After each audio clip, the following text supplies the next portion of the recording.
এয়া আকাশবাণী গুৱাহাটীৰ মহাবাহু।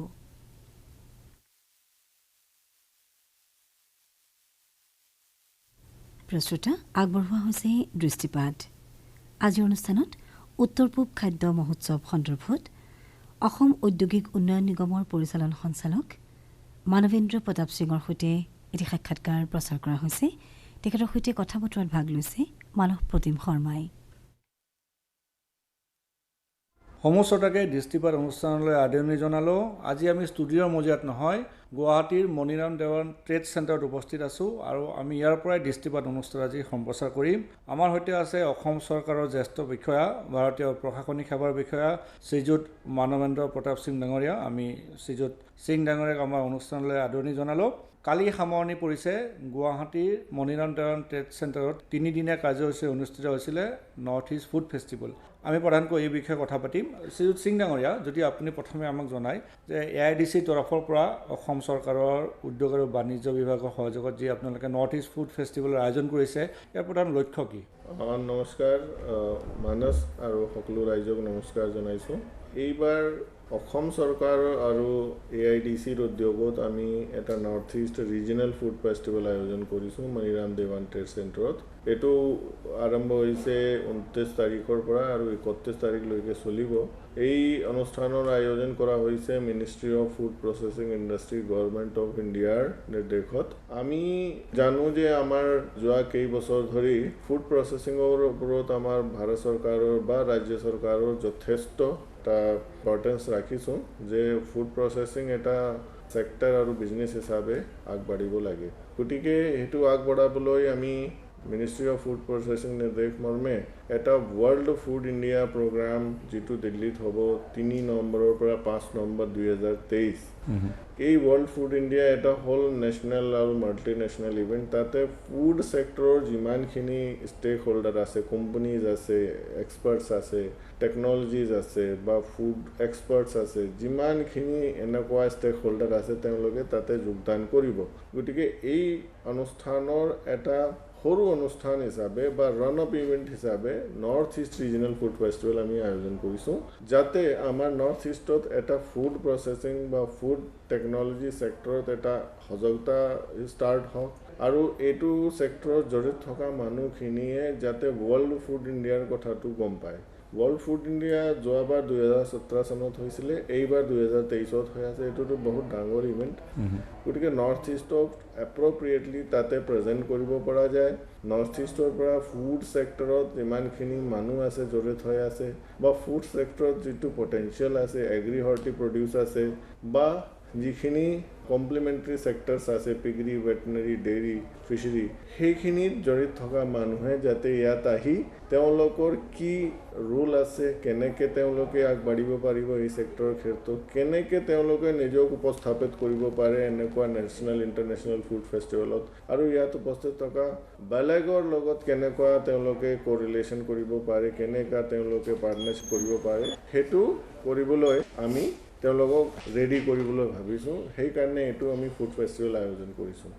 আৰু ইয়াত দেখিছোঁ যে নৰ্থ ইষ্টৰ পৰা আটাইকেইখন ৰাজ্যৰে ইয়াত ষ্টল আছে আৰু গুৰুত্বপূৰ্ণভাৱে কেইখনমান মিলেটৰ ষ্টল দেখা পাইছোঁ। গতিকে এইটো ইণ্টাৰনেশ্যনেল মিলেটছ ইয়াৰ গোটেই ভাৰতবৰ্ষ জুৰি পালন কৰি আছে। তো নিশ্চয় ইয়াত মিলেটৰ ওপৰত কি ধৰণৰ গুৰুত্ব দিছে? মিলেট আপুনি জানে যে এই বছৰ ইণ্টাৰনেশ্যনেল ইয়েৰ অফ মিলেট হয়।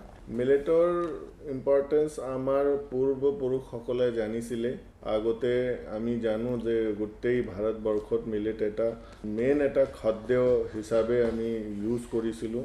মই নিজেই উত্তৰ প্ৰদেশৰ পৰা আহিছোঁ। মই জানো মোৰ দেউতা বা ককা দেউতা তেওঁলোকে সদায় মিলেটবিলাক খাইছিলে।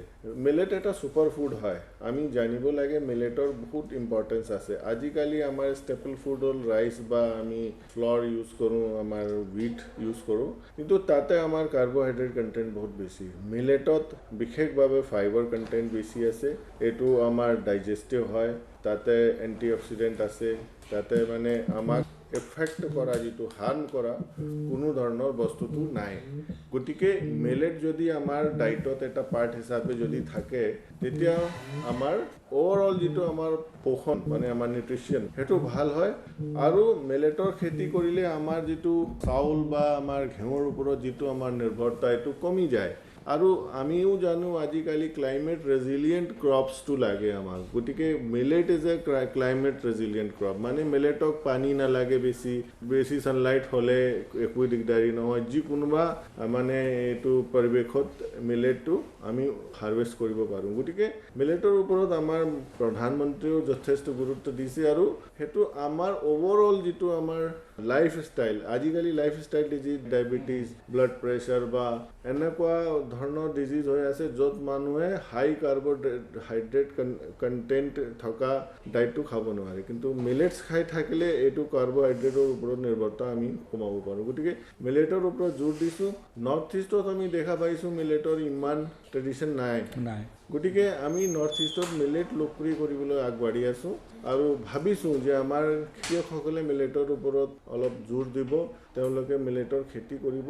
আগতে আমি দেখিছিলোঁ যে ঘেঁহু বা চাউলতকৈ মিলেটৰ দাম কম আছিলে, কিন্তু এতিয়া অপজিট হৈ আছে, এতিয়া মিলেটৰ দাম বেছি আছে, চাউল আৰু ঘেঁহুৰ দামটো কম, কাৰণ খেতি কম হৈ আছে বা ইম্পৰ্টেঞ্চ দিয়া নাছিলে। সেইকাৰণে যদি খেতিয়কসকলে সেইফালে যদি মুখ কৰিব, তেওঁলোকৰ খেতিৰ পৰা আমদানিও বাঢ়িব আৰু তেওঁলোকে বতাহৰ ওপৰত নিৰ্ভৰ কৰা খেতিবিলাকৰ পৰা অলপ তেওঁলোকে নিৰ্ভৰতা কম হ'ব, যাতে তেওঁলোকে অলপ ষ্ট্ৰংলি তেওঁলোকে কামবোৰ কৰি থাকিব পাৰিব আৰু ভয় কৰিব নোৱাৰিব। মানে ধৰক যিকোনো বতাহত যদি আপোনাৰ ফচলটো নষ্ট নহয়, তেতিয়া আমাৰ অলপ সুখী হৈ থাকে মানুহখিনি। আৰু এতিয়া আমি ফুড ফেষ্টিভেললৈ যদি আহোঁ, ইয়াত দেখিছোঁ যথেষ্ট সংখ্যক মানুহ আহিছে ইয়ালৈকে, বিভিন্ন ষ্টলৰ কথা ক'লে নৰ্থ ইষ্টৰ। ইয়াত যিসকল কাষ্টমাৰ আহিছে, কনজিউমাৰ আহিছে, তেওঁলোকে প্ৰধানকৈ কি বিচাৰিছে, তেওঁলোকৰ ডিমাণ্ড কি? আমাৰ মূল উদ্দেশ্য আছিলে ফুড ছেক্টৰক আমি প্ৰপগেট কৰা, সাধাৰণ মানুহবিলাককো এট্ৰেক্ট কৰিব লাগে, কিন্তু বিশেষভাৱে আমি ফুড ছেক্টৰৰ এণ্টাৰপ্ৰেনিয়ৰবিলাকক, টেকন'লজি ইণ্ডাষ্ট্ৰীবিলাকক আৰু একাডেমিক্সত থকা এই ছেক্টৰৰ মানুহখিনি এট্ৰেক্ট কৰিব লাগে। গতিকে আমাৰ যিটো প্লেনিং আছিলে, আমি 106টা ষ্টল বনাইছোঁ। 106টা ষ্টলৰ মাজত নৰ্থ ইষ্টৰ প্ৰত্যেক ষ্টেটক আমি 5টামান ষ্টল আমি অফাৰ কৰিছোঁ। গতিকে আমাৰ মণিপুৰ বাদ দি বাকী 7টা নৰ্থ ইষ্টাৰ্ণ ষ্টেট ইয়াত যোগদান কৰিছে। কিছুমান 5টাতকৈ বেছিও ষ্টল লৈছে, তেওঁলোকে নিজৰ ষ্টেটৰ পৰা ফুড এণ্টাৰপ্ৰেনিয়ৰবিলাক পঠিয়াইছে, তেওঁলোকে ইয়াতে ষ্টল খুলিছে। তাৰ লগতে আমি গুৱাহাটীত থকা মেজৰ ফুড প্ৰচেছৰ বা গুৱাহাটীত নথকা মেজৰ ফুড ইণ্ডাষ্ট্ৰী মানুহখিনিও ইয়াতে মাতিছোঁ। তাৰ লগতে ফুড টেকন'লজিত জড়িত থকা ইণ্ডাষ্ট্ৰীবিলাক, যিখিনি ধৰক জুচ বনোৱা প্লাণ্ট বা আইচ মেকিং প্লাণ্ট বা আইচক্ৰীম মেকিং প্লাণ্ট বা আমাৰ এগ্ৰিকালচাৰ প্ৰডিউচবিলাক প্ৰচেছিঙৰ প্লাণ্টবিলাক বনোৱা ইণ্ডাষ্ট্ৰীবিলাক, যিখিনি পুনে, গুজৰাট, মুম্বাই বা বেংগলোৰত তেওঁলোকে থাকে, তাতে তেওঁলোকে প্লাণ্টবিলাক বনায়, তাৰ পৰা আমি আনিছোঁ। তেওঁলোকে ইয়াতে টেকন'লজি তেওঁলোকে ডিছপ্লে কৰিছে আৰু তেওঁলোকৰ লগত আমাৰ লোকেল মানুহে যোগাযোগ কৰিব পাৰিব। তাৰ লগতে আমাৰ কোঅপাৰেটিভছবিলাকো মই মাতিছোঁ। মেজৰ কোঅপাৰেটিভছ আমুল আছে, আমাৰ পূৰ্বী আছে, সীতা জখলা আছে, তেনেকুৱা কোঅপাৰেটিভবিলাককো মই নিমন্ত্ৰণ জনাইছোঁ, তেওঁলোকেও আছে। লগতে এই প্ৰগ্ৰামটো অলপ ৰাইজৰ কাৰণে এটা মনোৰঞ্জনমূলক বনাবলৈ মই ইয়াতে 25টা ষ্টল আমাৰ থলুৱা খাদ্য আৰু আমাৰ ৰিজনেল খাদ্য, ধৰক আমাৰ ছিকিমৰ খাদ্য হওক বা আমাৰ অৰুণাচলৰ খাদ্য হওক, নাগালেণ্ডৰ হওক বা খাচী গাৰো খাদ্য হওক বা আমাৰ মিজো খাদ্য হওক, তেনেকুৱা ৰিজনেল ফুড দিব পৰা আমাৰ ৰেষ্টুৰেণ্টবিলাকক ইয়াতে মাতিছোঁ। আৰু এটা আমি ফুড কোৰ্ট হিচাপে এটা আমাৰ হল 3 আমি বনাইছোঁ।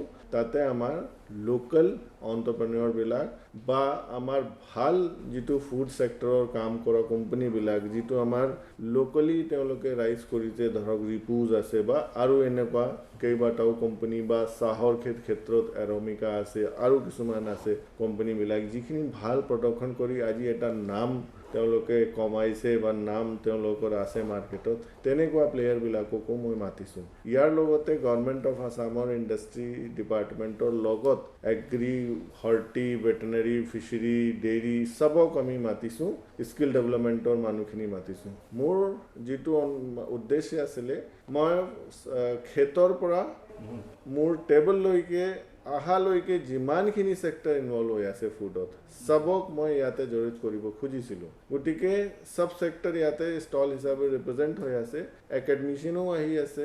এই আমাৰ যিটো মানদণ্ড চাব লগা BIS, FSSAI তেওঁলোককো মাতিছোঁ আৰু লগতে 4টা আমাৰ টেকনিকেল সেশন সেমিনাৰ আমি আয়োজন কৰিছোঁ এই সেমিনাৰৰো এটা বিশেষ থিম আছে যাতে এই সেমিনাৰত মানুহ পাৰ্টিসিপেট কৰি তেওঁৰ যদি কিবা নলেজ ডিসেমিনেশন কৰিব খোজে নিজৰ নলেজ দিব খোজে বা কিবা শিকিব খোজে এই সেমিনাৰৰ যোগেদি মানুহখিনি আহিছে যোগদান কৰিছে আৰু সেইকাৰণে আমি হেতু এটা খুব ইন্টাৰেক্টিভ এটা আমি প্ৰগ্ৰাম হিচাপে লৈছোঁ গতিকে আমি যেটো দেখা পাইছোঁ আমি ৰাইজকো নিমন্ত্ৰণ জনাইছোঁ যাতে ফুডৰ লগত এটা মিউজিক কালচাৰেল আমি কিবা এটা অফাৰিং কৰিব পাৰোঁ গতিকে প্ৰত্যেক দিন আমি 6টা বজাৰ পৰা 7:30 লৈকে আমাৰ ষ্টেটৰ কালচাৰ বিলাক দেখুৱাবলৈ কালচাৰেল ট্ৰুপছ বিলাকক মাতিছোঁ তেওঁলোকে নিজৰ কালচাৰক দেখুৱাই আছে ফুডৰ লগত কালচাৰ মিলিলে আৰু ভাল পায় মানুহখিনি গতিকে হেতু এটা ওভাৰঅল এন্টাৰটেইনমেন্ট এটা প্ৰগ্ৰামো আছে প্লাস বহুখিনি লাৰ্নিং আছে গভৰ্নমেন্ট টু গভৰ্নমেন্ট ইন্টাৰেকশন আছে গভৰ্নমেন্ট টু বিজনেস ইন্টাৰেকশন আছে বিজনেস টু বিজনেস ইন্টাৰেকশন আছে সিটিজেন টু বিজনেস ইন্টাৰেকশন হৈ আছে আৰু এন্টাৰপ্ৰেনৰ বিলাক আহিছে তেওঁলোকে গম পাইছে যে মাৰ্কেটত কি কি প্ৰডাক্ট আছে আপুনি এটা মই সৰু এক্সাম্পল দিওঁ আপুনি জানিলে সুখী হ'ব যে অসমত অসমীয়া চকলেট অসমত উৎপাদন কৰা অসমত খেতি কৰি চকলেট বনোৱা এটা আমাৰ অৰ্গানাইজেশ্যন আছে যেটো ময়ো নাজানিছিলোঁ মই প্ৰথমবাৰে গম পাইছোঁ আমাৰ ইয়াতে আমাৰ গুৱাহাটী লগতে থকা আমাৰ এটা গাঁৱত তেওঁলোকে কোকোৱা খেতি কৰে তাৰ পৰা তেওঁলোকে চকলেট বনায় সেই কথাটো কিমান মানুহ জানে অসমত হেতু মোৰ অকমান ডাউট আছে গতিকে অসমত যেটো সম্ভাৱনা আছে পটেনশিয়াল আছে সেইখিনি এতিয়া লৈকেও আমি বুজিব পৰা নাই কিছুমান মানুহ কাম কৰি আছে গতিকে সেইখিনি শিকিব লগা আছে মানুহখিনি ইয়াত আহি সেইখিনি চাই আচৰিত হয় আৰু অনুপ্ৰেৰণাও তেওঁলোকে পায় গতিকে আমাৰ এটো এটা প্ৰগ্ৰাম 3 দিনীয়া প্ৰগ্ৰাম আমাৰ যথেষ্ট আমি কষ্ট কৰি আয়োজন কৰিছোঁ আৰু ইয়াত যথেষ্টখিনি মানুহ যোগদান কৰি আছে হেতু পাই আমি আনন্দিত হৈছোঁ গতিকে ইয়াৰ পৰা মোৰ এটা আকাংক্ষা আছিল যে আমাৰ অকল খোৱা ভোৱা কৰিলে আৰু প্ৰগ্ৰাম কৰি দিব বুলি ভাবা নাই আমি ইয়াৰ পৰা কিবা এটা চেঞ্জ আনিব লাগে হেতু আমি চিন্তা কৰিছোঁ আৰু আমি এটা ট্যাগলাইন ৰাখিছিলোঁ ফুড ফেষ্টৰ যে invest in flavours of north ইষ্টত আমাৰ বস্তুখিনি যি হয় আজিও আমাৰ বহুখিনি আমাৰ নিজৰ দেশৰ মানুহ ধৰক বেলেগ ষ্টেটৰ মানুহ নাজানিব পাৰে যে অসমত ব্লেক পেপাৰ হয় বা হলদি হয় বা আৰু এনেকুৱা প্ৰডাক্ট বিলাক আছে য'ত আমি লিডাৰ আছোঁ আমি টপ 5 টপ 3 টপ 10 ভিতৰত আছোঁ গতিকে সেইখিনি আমি সবক জানিব লাগে আৰু যোৱাকালি আমাৰ সেক্ৰেটাৰী মেডাম আহিছিলে শ্ৰীমতী অনিতা প্ৰবীণ তেখেত ministry of food প্ৰসেছিং industry secretary হয় আমাৰ মাননীয় মন্ত্ৰী আহিছিলে বিমল বৰা ছাৰে আমি দেখিছিলোঁ যে তেওঁলোকেও বিশেষকৈ দিল্লীৰ পৰা অহা মানুহখিনি যিখিনি মিনিষ্ট্ৰীৰ মানুহখিনি আহিছিলে তেওঁলোকে এইটো দেখি আচৰিত হৈছে যে অসমত এনেকুৱা প্ৰগ্ৰাম সম্ভৱ হয় আৰু এনেকুৱা প্ৰগ্ৰাম কৰাটো সম্ভাৱনা আছে আৰু আমি এনেকুৱা প্ৰগ্ৰাম কৰি পেলাই আমি এইটো পপুলাৰো কৰিব পাৰোঁ এনেকুৱা পাই দেখা পাই তেওঁলোকে আচৰিত হৈছে আৰু বহুত আমাৰ প্ৰশংসা কৰি গৈছে গতিকে আমি এনেকুৱা ফাৰ্ষ্ট প্ৰগ্ৰাম কৰিছোঁ হয়তো এই আমাৰ প্ৰত্যেক বছৰ আমি এই প্ৰগ্ৰাম কৰিবলৈ হয়তো আমাৰ ভাৰত চৰকাৰে আৰু ৰাজ্য চৰকাৰে এনেকুৱা চিন্তা কৰিব পাৰে কাৰণ এনেকুৱা প্ৰগ্ৰাম হৈ থাকিলে মানুহখিনি সজাগতা বৃদ্ধি হয় তেওঁলোকৰ মনত এটা ইচ্ছা জাগি যায় যে ময়ো কিবা এটা কৰি আমি আগবাঢ়িব লাগে আৰু এটা আৰু মই কথা কওঁ ইয়াৰ লগত উদ্দেশ্যটো আছে আমাৰ যিখিনি ঘৰুৱা মহিলা বা কিছুমান উদ্যোগী আছে মানুহ যিখিনি ঘৰতে কামবোৰ কৰি পেলাই আগবাঢ়িব খোজে তেওঁলোকক আমি এণ্টাৰপ্ৰেনৰ হিচাপে বিজনেছ পাৰ্সন হিচাপে গঢ়ি তুলিব লাগে তাৰ কাৰণে তেওঁলোকে কি জানিব লাগে যদি ইয়াত আহে তেওঁলোকে ইন্টাৰেকশন কৰিলে বহুখিনি কথা গম পাব গতিকে আমাৰ কটেজ ইণ্ডাষ্ট্ৰী আত্মসহায়ক গোট সেইখিনি অকল তালৈকে সীমিত হৈ থাকিব নালাগে তেওঁলোকে তাৰ পৰা ওলাই আহি এটা এণ্টাৰপ্ৰেনৰ এটা ভাল ইণ্ডাষ্ট্ৰিয়েলিষ্ট হিচাপে আগবাঢ়ি আহিব লাগে সেইটো আমাৰ এটা চিন্তা আছে সেইটো চিন্তা যাতে পৰিপূৰ্ণ হওক সেইটো আমাৰ আশা আছে ইয়াত মই এটা বিষয় জানিব বিচাৰিছোঁ যেতিয়া আপুনি শোণিতপুৰৰ উপায়ুক্ত হিচাপে কাম কৰিছিলে শোণিতপুৰৰ লিচু জিঅ'টেক পাছে গোটেই জগত বিখ্যাত হৈছে এই ধৰণৰ অসমৰ বহুত উৎপাদন সামগ্ৰী আছে আপুনি আদা হালধিৰ কথা ক'লে কিন্তু কথাটো হ'ল যে উৎপাদনৰ লগতে চেলিং আৰু মাৰ্কেটিং দুটা বেলেগ চেলেঞ্জ প্ৰত্যাহ্বান আছে এই দুটা দিশত আপোনালোকে কিদৰে চকু দিছে বা এজ এ হ'ল অসম চৰকাৰৰ পৰা আপোনালোকে কিদৰে আগবাঢ়িছে আমি মোৰ এটা নিজৰ অনুভৱ আছে, কিন্তু এটা এক্সপাৰ্টৰ কিছুমান অপিনিয়ন আছে যিটো মই দেখিছোঁ আৰু অনুভৱ কৰিছোঁ। অসমৰ বহুখিনি বস্তু ইণ্টাৰনেশ্যনেল খ্যাতিপ্ৰাপ্ত হয়, মানে ইণ্টাৰনেশ্যনেলি ৰিকগনাইজ হয়, মানুহক গম পায় যে এই বস্তুটো অসমত পোৱা যায়। অসমৰ পৰা উৎপাদন কৰা বা নৰ্থ ইষ্টত উৎপাদন কৰা বস্তু নৰ্থ ইষ্টৰ কাৰণে পৰ্যাপ্ত হয় বুলিও সম্ভাৱনা নাই, কাৰণ নৰ্থ ইষ্টত উৎপাদন হোৱা বস্তু নৰ্থ ইষ্টৰ কাৰণে পৰ্যাপ্ত নহয়। আমি ইম্পৰ্টাৰ হিচাপে বাহিৰৰ পৰা বস্তুখিনি আনো, স্পাইচ হওক বা খাদ্য বস্তু হওক বা ভেজিটেবল হওক বা ফ্ৰুটছ হওক, কোনো বস্তু আমি এতিয়ালৈকে আত্মনিৰ্ভৰ হোৱা নাই। মাৰ্কেটৰ প্ৰব্লেম নাই, আমাৰ ইয়াতে প্ৰব্লেম আছে সাপ্লাই সুনিশ্চিত কৰা। মই যিটো দেখা পাইছোঁ, আমাৰ খেতিয়কসকলে এটা ডিচিপ্লিনত থাকি খেতি কৰিব যদি ভাবে, যে ধৰক এই বছৰ মই 1 টন আমি বিলাহী কৰিছোঁ, তেতিয়া এই 1 টন বিলাহী মাৰ্কেটত বিক্ৰী কৰিব পৰা যায়, কোনো ইয়াত চিন্তাৰ কথা নাই। বা যদি মাৰ্কেটত বিক্ৰী নহয়, এইটো প্ৰচেছিঙত যাব, জেম হ'ব বা ধৰক ডাঙৰ আমাৰ কিষাণ আৰু মেগী নিচিনা কোম্পানী আছে, তেওঁলোকে কিনিব আৰু তেওঁলোকে প্ৰচেছ কৰি দিব। ইয়াতে কোনো লোকচানৰ সম্ভাৱনা নাই। কিন্তু প্ৰব্লেম কি আছে, এইজন খেতিয়ক 1 বছৰত 1 টন দিব, নেক্সট ইয়েৰত হয়তো নকৰিব বা বিলাহী নকৰাকৈ আলু কৰিব, আলু নকৰাকৈ কেতিয়াবা ধান খেতি কৰি দিব বা নকৰিবই বা ক'ব মোৰ মন নাই, এতিয়া নকৰোঁ, মোৰ পইচা আছে। গতিকে চবতকৈ ডাঙৰ যিটো সমস্যা আছে, আমাৰ প্ৰডাক্টবিলাক পপুলাৰাইজ হোৱাৰ স্বত্তেও আমি এটা পাৰ্মানেণ্ট ছাপ্লাই দিব পৰা নাই, তাৰ কাৰণে এক্সপৰ্ট আমাৰ সম্ভাৱনা নাইকিয়া হৈ যায়। প্লাছ ফুড প্ৰচেছিঙৰ যিমানখিনি ইণ্ডাষ্ট্ৰী আছে সেইখিনিও প্ৰভাৱিত হয়, কাৰণ তেওঁলোকৰ প্লাণ্ট যদি কণ্টিনিউৱাছলি অপাৰেট নহয় তেতিয়া কিন্তু ডাঙৰ লছ হয়। যদি পেপচি ইয়াত আহে, মই AIDC মেনেজিং ডাইৰেক্টৰ হিচাপে বৰ্তমান আমাৰ অসমত পেপচিৰ এটা ডাঙৰ স্নেক ফেক্টৰী আমি এটা প্লান কৰিছোঁ। গতিকে তেওঁলোকে আহিব, তেওঁলোকেও ইয়াতে খেতিয়কৰ লগত যোগাযোগ কৰিব, আলু বা বিলাহী বা আৰু তেওঁলোকক কিবা যদি নহৰু লাগে বা আৰু কিবা লাগে বা পেপাৰ লাগে, সেইটো তেওঁলোকে নিশ্চয় কণ্টেক্ট কৰিব, তেওঁলোকক ক'বও যে আপুনি এইটো যোগান ধৰক বা আপোনালোকে খেতি কৰক। কিন্তু যদি আমাৰ খেতিয়কে আগবাঢ়ি নাহে, আমাৰ সুনিশ্চিতভাৱে তেওঁলোকে ছাপ্লাই নিদিয়ে, তেতিয়া কিন্তু এনেকুৱা ডাঙৰ ফেক্টৰীও চলিবলৈ অসুবিধা পাব।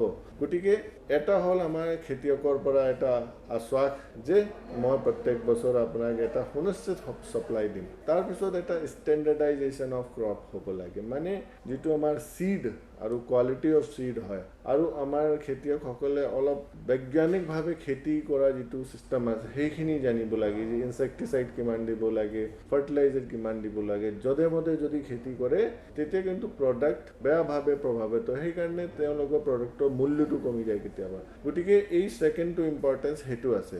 থাৰ্ড হ'ল আমাৰ ইয়াতে এতিয়াও যিহেতুকে প্ৰডাকশ্যনৰ ছাৰপ্লাছ প্ৰডাকশ্যন নাই, এইটো সঁচা কথা, সেইটো শুনি আচৰিত পাব মানুহে। কিন্তু ছাৰপ্লাছ প্ৰডাকশ্যন নোহোৱাৰ বাবে আমাৰ ইয়াতে কোল্ড ষ্ট'ৰেজ যিটো এটা বিজনেছ, এনে আমাৰ বহুতখিনি ষ্টেটত চলে, ইয়াতে কোল্ড ষ্ট'ৰেজ বিজনেছ বহুতখিনি ফেইল মাৰিছে। মোক মানুহে কয় যে কোল্ড ষ্ট'ৰেজ খুলিলে, কিন্তু মানুহ তাত বস্তু আনিবলৈ মানুহ সাহস নাই বা ৰাখিবলৈ মানে নাই, বস্তু ক'ত ৰাখিব। যেনেকৈ এটা এক্সাম্পল মই দিছোঁ, মই মাজুলী SDO থাকোঁতে তাৰ পৰা ব্লেক ৰাইচৰ এটা আমি কনচাইনমেণ্ট পঠাইছোঁ US লৈ। সেই বছৰ ব্লেক ৰাইচ পঠিয়ালোঁ, এই নেক্সট ইয়েৰ যেতিয়া পঠিয়াবলৈ আমি কৈছোঁ তেতিয়া কিন্তু ৰাইজে মনা কৰিলে যে মই নিদিওঁ, মোৰ নাই, বা মোৰ যি আছিলে মই দিলোঁ, এইবাৰ নাই মোৰ কথাটো আছে যে যদি কোনোবা এক্সপৰ্টাৰ যিখিনি এক্সপৰ্ট কৰে বস্তুবিলাক, যেতিয়া বেলেগ কাণ্ট্ৰিলৈ মালবিলাক ছাপ্লাই দিয়ে, তাৰ মানুহখিনি কিন্তু তাৰ পৰা কমিটমেণ্ট খোজে, যে কমিটমেণ্ট নিদিলে মই বস্তু নানো। গতিকে এইটোত আমি ফেইল মাৰিছোঁ। ধৰক তেজপুৰ লিচু আছিল, তেজপুৰ লিচুটো বহুত পপুলাৰ, এনেকুৱা লিচু পাবলগীয়া নাই, কিন্তু সেইটো এটা বিশেষ এৰিয়াত আৰু বহুত লিমিটেড ছাপ্লাই। গতিকে এবাৰ পঠিয়ালে নেক্সট টাইম আপুনি যদি দিব নোৱাৰিলে আপোনাৰ বিজনেছটো নাইকিয়া হৈ গ'ল। গতিকে অসমত আমাৰ এটা আছে ছাৰপ্লাছ প্ৰডাকশ্যনৰ এটা অভাৱ আছে। ৰাইজৰ মাজত হয়তো তেওঁলোকৰ অলপ নলেজৰ অভাৱ আছে যে বৈজ্ঞানিকভাৱে খেতি কেনেকৈ কৰিব পাৰে, আৰু এটা আমাৰ বতৰৰ ওপৰত কি আমাৰ প্ৰডাকশ্যন আমি কৰিব পাৰোঁ, আমাৰ কাৰণে কি ভাল আমাৰ ক্ৰপ, সেইখিনিও চিলেকশ্যন এপ্ৰপ্ৰিয়েটলি কৰিব লাগে। আৰু বিশেষকৈ আমাৰ হৰ্টিকালচাৰত আমাৰ প্ৰডাকশ্যন খুব কম হৈ আছে, হৰ্টিকালচাৰৰ ওপৰত অলপ জোৰ দিব লাগিব। প্লান্টেশ্যন ক্ৰপ ধৰক ৰবাৰ আছে যেনেকৈ, বা কফি আছে, বা আমাৰ চাহটো আছে, আমাৰ চাহটো ৱৰ্ল্ড পপুলাৰ চাহৰ। গতিকে এনেকুৱা প্ৰডাকশ্যনবিলাক চাহৰ বাদ দি বেলেগৰ প্ৰডাকশ্যনৰ ওপৰত অলপ জোৰ দিব লাগিব আৰু ৰাইজে ওলাই আহিব লাগিব, বিশেষকৈ খেতিয়কসকলে, তেতিয়া আমি কিন্তু সফল হ'ব পাৰিম। এটা কনচাৰ্ণ হ'ল যে এতিয়া অৰ্গেনিক ফাৰ্মিঙতো সকলোৱে গুৰুত্ব দিছে। আমি ছিকিমৰ উদাহৰণ ল'ব পাৰোঁ, কিন্তু মোৰ হাতত ডেটা নাই, আপুনি ডেটা জনাব। অসমত এই ক্ষেত্ৰত সফলতা লেখত ল'বলগীয়া নহয়। আৰু এক্সপাৰ্টসকলে যি কয় যে নন অৰ্গেনিক ফাৰ্মিঙৰ কাৰণে আমাৰ বহুত বেমাৰ আজাৰ হয়। এইটো সদায় এটা কনচাৰ্ণ হৈ থাকে, যদিও প্ৰত্যক্ষভাৱে আপোনাৰ হাতত নাই বিষয়টো কৃষি বিভাগৰ অধীনত। তথাপিও যিহেতু আপুনিও এই বিষয়টো চোৱা চিতা কৰে, ফুড এণ্ড এগ্ৰিকালচাৰ বিষয়টো, এইটো লৈ চৰকাৰৰ নীতি কি বা চৰকাৰৰ নিৰ্দেশনা কি, আপোনালোকৰ বিভাগৰ নিৰ্দেশনা কি? আমি যিহেতুকে ইণ্ডাষ্ট্ৰি ডিপাৰ্টমেণ্ট আছোঁ, আমাৰ কাৰণে কৃষি বিভাগ আমাৰ এটা ছাপ্লায়াৰ হিচাপে কাম কৰে। তেওঁলোকে আমাক ইনপুটছ দিয়ে যাতে আমি ইণ্ডাষ্ট্ৰীত ব্যৱহাৰ কৰিব পাৰোঁ। এটা কথা সত্য যে এতিয়া আমাৰ যধে মধে যিটো মই কৈছোঁ ফাৰ্টিলাইজাৰ আৰু ইনছেক্টিচাইড ইউজ কৰা, এইটো সঁচাকৈ আমাৰ খেতি মাটিও নষ্ট কৰে আৰু বস্তু যিখিনি হয় সেইখিনিও আমাৰ স্বাস্থ্যৰ কাৰণে ইমান উপযোগী নহয়। অৰ্গেনিক কথাটো খুব মই গম পাইছোঁ, অৰ্গেনিক প্ৰডাক্টছবিলাক চাৰ্টিফিকেশ্যন নকৰাকৈ বিক্ৰী কৰিলেও কোনো লাভ নাই, কাৰণ মাৰ্কেট নাপায়। আমাৰ ইয়াতে প্ৰব্লেম কি আছে, এই সজাগতাও নাই যে অৰ্গেনিকৰ চাৰ্টিফিকেশ্যন কেনেকুৱা হয়, অৰ্গেনিক খেতি কেনেকৈ হ'ব, অৰ্গেনিক সঁচাকৈ কি বস্তু হয়, অৰ্গেনিক বুলি ক'লে কি ধৰণে আমি অৰ্গেনিক ছিষ্টেমটো চলাব লাগে। আমাৰ ইয়াতে যিটো কেঁচু সাৰ কৰিবলৈ ইচ্ছা নাই মানুহ, কাৰণ তাতে বহুত কষ্ট হয় আৰু অৰ্গেনিক প্ৰডাকশ্যন কৰিলে সদায় কেমিকেল ফাৰ্টিলাইজাৰতকৈ কম প্ৰডাকশ্যন হয়। গতিকে যেতিয়ালৈকে খেতিয়কে এইটো নাজানে যে আমি প্ৰডাকশ্যন কম কৰিলেও কিন্তু দামটো বেছি পাব, মাৰ্কেটত তেওঁৰ প্ৰডাকশ্যনৰ এটা মূল্য হ'ব, এইটো যেতিয়ালৈকে গম নাপায় আৰু যেতিয়ালৈকে তেওঁলোকৰ প্ৰডাক্টবিলাকৰ এটা মাৰ্কেটত ইমেজ ক্ৰিয়েট নহয়, ব্ৰেণ্ডিং নহয়, বা তেওঁলোকে ধৰক একলগ হয় খেতিয়কবিলাকে কোঅপাৰেটিভ নবনাকৈ যদি কাম কৰে, তেতিয়া সফল হোৱাটো চান্স খুব কম। কাৰণ এজন খেতিয়কে যদি ব্ৰেণ্ডিঙৰ চিন্তা কৰিব, এজন খেতিয়কে যদি পেকেজিং চিন্তা কৰিব, এজন খেতিয়কে যদি লছ এবাৰ লাগি যায়, সি লছ ল'ব লাগে, তেতিয়া কিন্তু এটা বিপদজনক পৰিস্থিতিৰ সৃষ্টি হয়। সেইকাৰণে অৰ্গেনিক খেতিবিলাক কৰাটো দৰকাৰী হয়, কিন্তু তাৰ কাৰণে অকলশৰীয়াভাৱে নহয়, এটা গোট বনাই পেলাই, কোঅপাৰেটিভ বনাই পেলাই কাম কৰিলে আৰু বৈজ্ঞানিকভাৱে কৰিব লাগে। সদায় মানে এটা এক্সপাৰ্ট নলেজটো লাগে আৰু এই ফিল্ডত আমাৰ বিশেষকৈ কৃষি বিজ্ঞান কেন্দ্ৰবিলাক আছে আৰু আমাৰ ইউনিভাৰ্চিটি আছে, এগ্ৰিকালচাৰ ইউনিভাৰ্চিটি, তেওঁলোকৰ পৰা খেতিয়কসকলে মাৰ্গদৰ্শন ল'ব পাৰে। আমি নিজেই দেখিছোঁ, মই নিজেই শোণিতপুৰত থাকোঁতে বহুখিনি কৃষি মেলা আয়োজন কৰোঁ। বেছিভাগ আমাৰ ৰাইজৰ মাজত এটা কথা চিন্তা হৈ যায় যে মই ক'ৰবাত গ'লে মোক কিবা লাভ হ'ব নেকি, মোক কিবা আৰ্থিক লাভ হ'ব নেকি, কিবা স্কিম পইচা পাম নেকি। কিন্তু এনেকুৱা যেতিয়া আমি মেলা বা ফেষ্টিভেল আয়োজন কৰোঁ, তাতে সদায় আৰ্থিক লাভটো নহ'ব পাৰে, গ'লে কিবা এটা জ্ঞানৰ কথাটো নিশ্চয় জানিবলৈ তেওঁলোকে সুযোগ পায় আৰু এনেকুৱা আয়োজনবিলাকত সদায় যোগদান কৰিব লাগে। আমাৰ চৰকাৰে সদায় এনেকুৱা মেলাবিলাক ইয়াতো কৰে, ট্ৰেইনিং প্ৰগ্ৰাম কৰে আৰু এই ট্ৰেইনিং প্ৰগ্ৰাম বাহিৰলৈ নিয়ে। আমি এটা ৱৰ্ল্ড বেংকৰ প্ৰজেক্ট আছে, আপাৰ্ট প্ৰজেক্ট। গতিকে এই আপাৰ্ট প্ৰজেক্টত কি আছে, এইটো ৰুৰেল ট্ৰান্সফৰ্মেশ্যন এগ্ৰিকালচাৰৰ ওপৰত কাম কৰি ফাৰ্মাৰ প্ৰডিউচাৰ কোঅপাৰেটিভ বনাই পেলাই, অৰ্গেনাইজেশ্যন বনাই পেলাই আগবাঢ়িবলৈ চেষ্টা কৰি আছোঁ। আমি 18 ডিষ্ট্ৰিক্টত এই কাম চলি আছে, কমন ফেচিলিটি চেণ্টাৰ ডেভেলপ কৰি আছে, ক্লাষ্টাৰ আমি ক্ৰিয়েট কৰি আছোঁ। ধৰক এটা প্ৰডাকশ্যনৰ এটা ক্লাষ্টাৰ হওক, তাতে এটা প্ৰচেছিং ফেচিলিটি হওক, যাতে ৰাইজক আমি সুবিধাবিলাক যোগান ধৰি আছোঁ। কিন্তু যদি ৰাইজে ইউজ নকৰে বস্তুবিলাক, তেতিয়া কিন্তু আমাৰ মানে আউটপুট আহিবনে নাহে তাৰ ওপৰত ডাউট আছে। সেনেকৈ অৰ্গেনিক এগ্ৰিকালচাৰ হয়। অৰ্গেনিক এগ্ৰিকালচাৰৰ কাৰণে 100% অৰ্গেনিক এগ্ৰিকালচাৰ একেলগে কৰিব নালাগে। যিকোনোবা খেতিয়কে ভাবে তেওঁলোকে পাৰ্টকৈ ষ্টাৰ্ট কৰিব পাৰে আৰু মাৰ্কেটত এটা হোমষ্টে ছাপ্লাই 2-3 বছৰ দিব আৰু নিজৰ ব্ৰাণ্ডটো ক্ৰিয়েট কৰিব লাগিব আৰু অৰ্গেনিক খেতিৰ ক্ষেত্ৰত ব্ৰাণ্ডটো ক্ৰিয়েট কৰা ইজ ভেৰি ইম্পৰ্টেণ্ট কাৰণ ব্ৰাণ্ডৰ ওপৰত ভৰসা হয় যদি ভৰসা নহয় আপুনি কৈ থাকিলেও যে এইটো অৰ্গেনিক কোনো মানিবলৈ সাজু নহয় গতিকে অৰ্গেনিক চাৰ্টিফিকেশ্যন কৰা অৰ্গেনিক খেতিয়কৰ অৰ্গেনিক খেতিৰ যিখিনি মানদণ্ড আৰু যিখিনি নিয়ম নীতি যদি নামানে আৰু মাজতে কেতিয়াবা গণ্ডগোল কৰে তেতিয়া কিন্তু প্ৰডাক্টবিলাকৰ মূল্যটো কমি যায় এনে প্ৰডাক্টবিলাকৰ মূল্য নৰ্মেলতকৈ 150 গুণ বা 200% হিচাপে 150% 200% হিচাপেও কেতিয়াবা বেছি হয় কিন্তু আমাৰ এটা প্ৰব্লেম আছে চাৰ্টিফিকেশ্যনৰ যিটো ইমিডিয়েটলি আমি এড্ৰেছ কৰিব লাগিব এনে এগ্ৰিকালচাৰ ডিপাৰ্টমেণ্ট লাগি আছে এইখিনি কৰিবলৈ আৰু খেতিয়কে অলপ বুজিব লাগিব গতিকে আমাৰ অসমত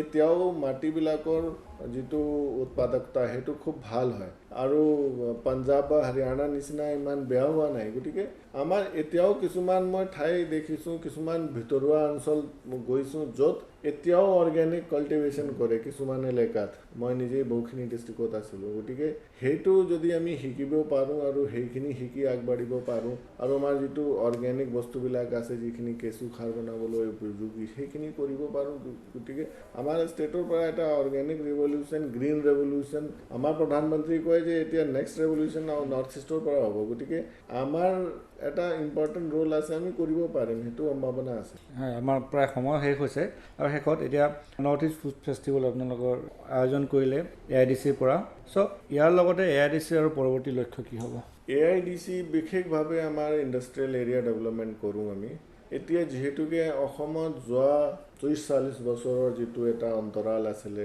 সময় আছিলে এই সময়টো অসমৰ কাৰণে এটা যুগান্তৰকাৰী সময় আহিছে বুলি মই অনুভৱ কৰোঁ আৰু এতিয়া যেনেকৈ এটা পজিটিভ এনভাইৰনমেণ্ট ক্ৰিয়েট হৈছে আৰু যেনেকুৱা অসমৰ পটেনচিয়েলৰ ওপৰত আমাৰ নিজৰ বিভিন্ন ষ্টেটৰ মানুহখিনিৰ এটা বিশ্বাস আহিছে বাহিৰৰ পৰা যেনেকুৱা ইণ্ডাষ্ট্ৰিয়েলিষ্ট বিজনেছবিলাক ইয়াতে ইণ্টাৰেষ্ট দেখুৱাইছে প্ৰত্যেক দিন বহুখিনি মানুহ আহি মোক কয় যে মই ইয়াতে এটা প্লাণ্ট লগাব খুজিছোঁ কিবা এটা বিজনেছ ষ্টাৰ্ট কৰিব খুজিছোঁ গতিকে সেই টাইমত আমাৰ সকলো মানুহে মিলি এটা পজিটিভ এনভাইৰনমেণ্ট সৃষ্টি কৰিবলৈ আমাৰ চৰকাৰক এটা ছাপোৰ্ট কৰিব লাগে আৰু মই নিজে দেখা পাইছোঁ যেতিয়া আমি উন্নয়নৰ ফালে গুচি যাওঁ উন্নতি কৰোঁ তেতিয়া আমাৰ লোকেল কোন বাহিৰা কোন সেইখিনি কথা চিন্তা কৰিব নালাগে কাৰণ সদায় নলেজ বাহিৰৰ পৰা আহে আমি যি জানো আমি বাহিৰত নিব লাগিব বাহিৰত যিখিনি মানুহ জানে বাহিৰৰ পৰা আনিব লাগিব গতিকে যিখিনি কথাটো আমি নাজানো